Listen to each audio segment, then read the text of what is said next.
Okay, hello everyone. In this video, I want to compare properties between the Therminol VP1 and Dowtherm A. Okay, so Therminol VP1 and Dowtherm A are both very similar eutectic mixtures of diphenol oxide and biphenol. If you take a look at Dowtherm A on Google, you also see that it's a biphenol-diphenol oxide mixture. Okay, so I want to compare the properties between them. Okay, so basically I just took the data off their site. Okay, this is by Eastman, I guess. So I just took the data from their site. You can go and check out. I'll leave the description. I'll leave the data link inside the description. And then of course I used a C# wrapper for Dowtherm Therminol VP1. I used the SharpFluids package made by MadsKirkFoged. Yeah, this is a package which uses the CoolProp libraries. Okay, CoolProp libraries, they contain the thermophysical data for Therminol VP1. Okay, which will, if you test it out yourself, you'll see that it corroborates very closely with this data over here. So you do not need to make a correlation to go and test it out. Okay, as for Dowtherm A, I actually quoted it from here. This paper, PhD thesis, experimental validation of passive safety models, application to design and optimization of fluoride-salt-cooled high temperature reactors by Zweibaum and Professor Peterson, Per Peterson. So, Dowtherm A, you can actually get the data off here from ChemPoint. Yeah, you can go. Yeah, I didn't bother turning on JavaScript here, but anyway, you can just search it online, and the correlations used in that PhD thesis are as follows. Density in kg per meter cube is 1078 minus 0.5 T, 0.85 T. Mu in pascals per second, which is the dynamic viscosity, is 0.130 divided by T to the power of 1072 in degrees C. Specific capacity is as follows, is this formula 1518 plus 2.82 times T to the T in degrees C. Thermal conductivity in watts per meter Kelvin, 0.142 minus this very small number, 0.00016 times T in degrees C. Okay, and the code I used to obtain the Therminol data is as follows. Okay, so basically what I do is this. For example, if I want to take the Prandtl number, for example, okay, I will have a generate Prandtl CSV. So I will generate a temperature list over here from I equals 2 to 19, which is essentially getting a temperature of 20 to 180. Okay, so this is a for loop, so I'm going to skip through that. Okay, I make a new Therminol object using the fluids, and of course I use the SharpFluids package. So this is where the fluid class comes from, and under engineering units I'm able to define temperatures and pressures. So I kind of just leave the temperature as atmospheric pressure. Temperature data is here. Okay, so then I start generating the CSV file. I make a list of a tuple, double. I call this list Prandtl data because it's supposed to store data about Prandtl number. And then I start using a for loop to generate this data. So the Dowtherm A Prandtl number, I will usually just get the viscosity. Okay, viscosity, and then I will get the constant pressure heat capacity because it's mu Cp over K, that's Prandtl number.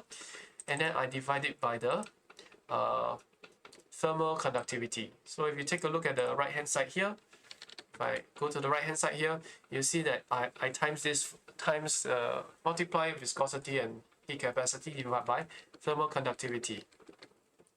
Okay, that's how I get my Dowtherm A Prandtl number. Then I take this terminal fluid object, and I update the pressure and temperature. Okay, update the temperature and pressure. Why did I do it twice? I think I pasted it more than once. But anyway, the code works. It's just very inefficient.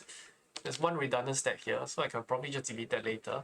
Or maybe I'll just delete that now, since it's here. Okay, I probably made that mistake many times, but whatever. Okay, Therminol has a Prandtl number. It's stored under the Prandtl property under the Therminol object. Okay, and then I will just put all the information under this data set, and then I'll add it to the Prandtl number. I'll repeat it for each temperature value I have, and then I will just use this code here, okay, which basically uses a system IO stream writer to write everything to CSV. So it's like you can see here, I actually convert all the double data to string first. I concatenate them, means I join them together with commas and the spacing, line spacing.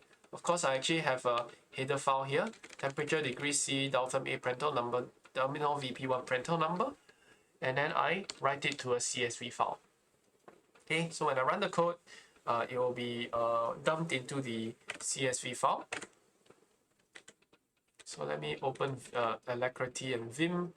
So tab new, let me nerd3. Okay, and I will put terminal here, zshell. Oh, come on, quit. I don't need you here. Okay, so Sharp fluid flow solver. Now go to the terminal pipe test. And under binary debug net 6.0, okay, you'll see all this stuff here. My CSV files will be usually just written to this folder. I have to copy them out of this folder.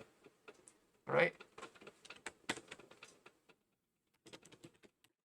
Okay, so this is how I get it, and what are the results there. Okay, so for just now, that code where I had the Therminol VP1 and Dowtherm A Prandtl number, you can see most of them is about the data is very similar. It's not exactly the same as you can see here. The correlation data, which is this squared, this very dark blue squared, or this first two lines here. Okay, it's not. It's quite similar for most of the temperature range, except the first data point, which is this point where the Prandtl number of Dowtherm is almost 60, but the Prandtl number of Therminol VP1 is like 47. So that's a huge discrepancy. If you want to see what's the percentage error, I can just use the absolute value of this minus the Prandtl number here. Now divide it by the Dowtherm A times 100%. Okay, so this is the percentage error, is about 21% percentage error here. Most of the other times it's 3 to about 12%, 13-14%. Okay, so this is the only one that's kind of problematic. Otherwise, everything else is pretty okay. So yeah, you can see that okay, let me go and put here under Prandtl number. For most temperatures, the Prandtl number of Therminol VP1 is within 15% of Dowtherm A. Okay. Sometimes, I mean, if you ignore these outlying data points, let's say that, look here, from 80 degrees to 160 degrees, all of the errors are like less than 10%. Okay, for very specific ranges only. Okay, for 80 to 160 C, error is less than 10%. But we have one big outlier in the data point at 20 degrees C, where error is 21%. What's the formula I used? Error equals to fraction. I will use the Dowtherm A. Okay, I will have to do absolute. PR Dowtherm A minus PR Therminol VP1. I just call it TVP1 here, and then I'll just divide by PR Dowtherm A. Okay, so this is, and now for cost times 100%.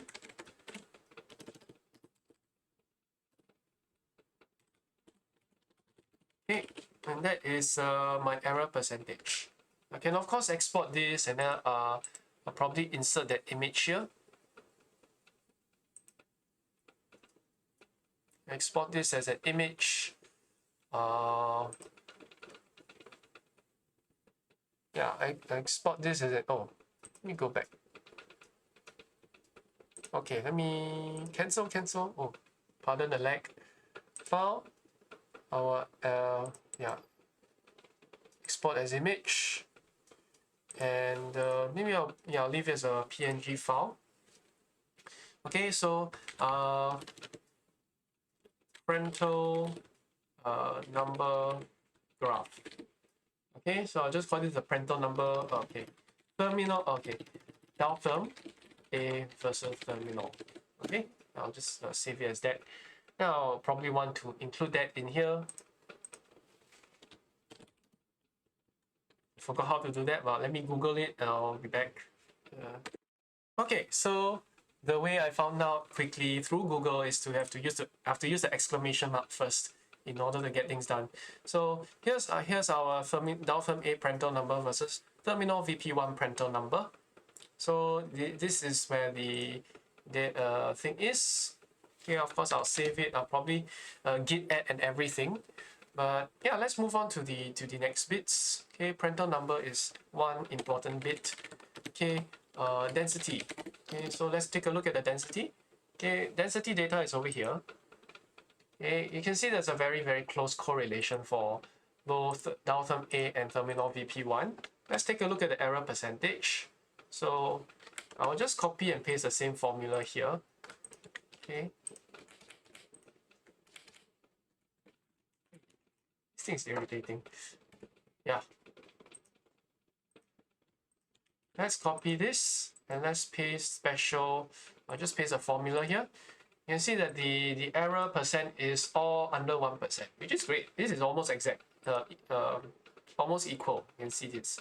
So the max error here is what, 0.65-ish%. Okay, I can just use a max function to go here. Yeah, the error percent is 0.651%. The maximum error here is 0.651%. Okay, density data is almost equal. Okay, for both Dowtherm A and Therminol VP1. So we'll just export this. Okay, nothing too fancy here. Okay, I'll just save over, but I'll call this density. Okay, density Therminol VP1, and then okay, I will just use the exclamation mark density of Dowtherm A versus Therminol VP1. Okay, and then I will have to put it here, and nice enough VS Code will just automatically take a look at this for us. Okay, I'm looking for density data, and that will be okay. It will be the correct PNG, and here is our PNG data. It's almost the same. Okay, all sloping downwards. Again, the Dowtherm A is in squares, Therminol is in diamonds. Okay, nothing too interesting here. It's almost the same, which is great. Next is dynamic viscosity. Okay, dynamic viscosity is here. Let me reload the previews because it's kind of going out of sync. Okay, so here is our dynamic viscosity. What is our error like? Okay, this is our dynamic viscosity data. And let's paste the formula in. Okay, dynamic viscosity data, as you can see, this is probably why there's such a big error down here. Okay, dynamic viscosity data actually plays up to, you can see the discrepancy over here is about 20-odd%. As you can see, this part, dynamic viscosity at 20 degrees C, you have 20% error. Okay, it's huge. So, or 21%. And you take a look at the Prandtl number data, again, is the same pattern here. So you can see most of the error here is contributed to by dynamic viscosity, right? So dynamic viscosity has a 21% 10% error at 20C. Okay, otherwise most of the time, okay, from 80 degrees, okay, 90 degrees to 170 or 180, right? But from 90C to 180C, the viscosity is within has a 10% error compared to Dowtherm A. Okay, discrepancy. Okay, so again, let me put the error things here. So I'll just put, okay, formula is the same as similar to Prandtl number error. Okay, so error formula. Okay, i.e. The Dowtherm A property is in the denominator. Okay, so this is just it. Okay, and I will just again save it. Okay, most of the time 21%, the rest of the time almost less than 10%. Here max 12-13%. It's yeah, it's quite standard. Okay, and for the rest of the temperatures, it is within 13%. Okay, so that is it. Let me export the image. I'll call it the dynamic viscosity of Dowtherm A versus Therminol, and let's increase put this here. I'll just call this up. Let me yank in the bracket, go down, paste it here. Instead of density is dynamic viscosity, and then okay, I'll go under here. I'll go to dynamic viscosity. Okay, I'll leave this be. It should be turning out just about right. Here's our dynamic viscosity graph. Okay, two more properties: specific heat capacity and thermal conductivity. Okay, let me 15O. Heat capacity. So what's the specific heat capacity like? Okay, here's the story. So let's just copy and paste again our error formula, and you'll paste it here. Paste just the formula. You can see this specific heat capacity is all within 1%, which is great. Okay, look. Let's take a look at the max. Okay, all within 2%. Okay. The error, max error here is 2%. However, we take a look at the trend. Therminol VP1 is consistently 2% below Dowtherm A. Okay, but Therminol VP1 is consistently 2% below Dowtherm A. Okay, so this is the heat capacity data according to the correlations and of course the CoolProp libraries packages. So that is the story here. Very consistent, very uniform in not consistent, just uniform. Specific heat capacity. Okay.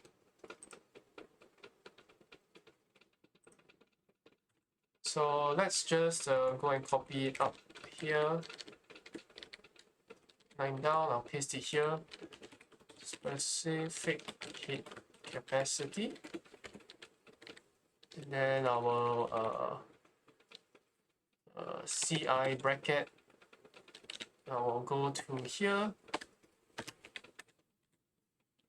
Okay.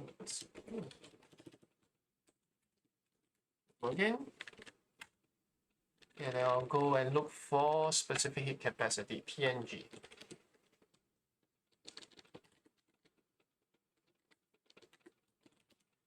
Okay, so here's our specific heat capacity graph. Okay, And last but not least, we look at thermal conductivity. Now this is a little bit more interesting, okay, which may explain the up and down pattern of the Prandtl data. And you can see over here, over to the high temperature side, over 180 degrees C, this Therminol VP1 has a lower Prandtl number, whereas maybe at about 40-50 degrees C, Therminol has a higher Prandtl number, Therminol VP1. Okay, just to note, these are only valid for 20 to 180 C. Valid for 20 to 180 C only. So that's why I'm using this range of comparison. Okay, so let's take a look at thermal conductivity data. Now I'll do paste the formula here. So yeah, the formula is still the same. Again, if you take a look, max of this, okay, max of this is just 3.2%. Okay.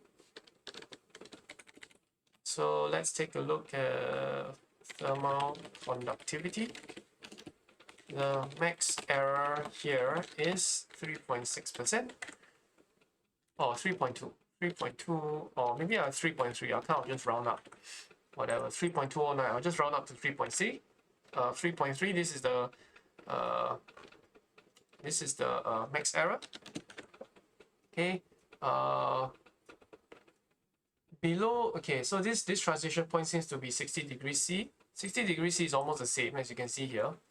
But below 60 degrees C,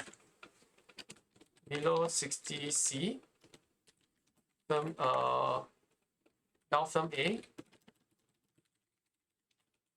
has a higher thermal conductivity than Therminol VP1. Above 60 C, Therminol VP1 has a higher thermal conductivity than Dowtherm A. Okay, so here's the thing. Oops, I want to edit that. Let's export it as image, and I'll just use the Prandtl number. I'll change this to thermal conductivity. Okay, I'll just save it. And there we go.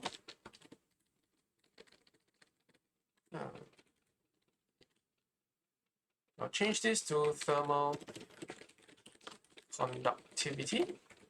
Then CI bracket. I'll go here. I'll go to the thermal conductivity, which is this one. And here we go. Thermal conductivity. Okay, max error 3.3%. Below 60 degrees C, you can see Dowtherm A has a higher thermal conductivity. Below 60 C, sorry. Below 60 C, we have higher thermal conductivity for Dowtherm A. Above it, we have higher thermal conductivity for Therminol VP1.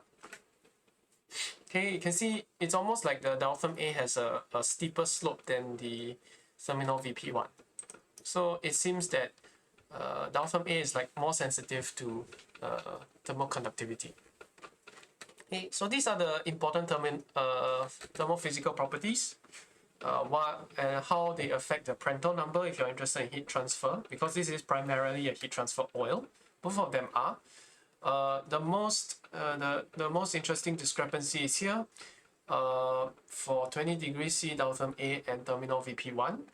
The reason mainly for this is the biggest contributing factor for this is here in the dynamic viscosity, where you can see this huge discrepancy between Therminol VP1 and Dowtherm A, mainly at 20 degrees C. Okay, so that's all I have. I'll see you next time.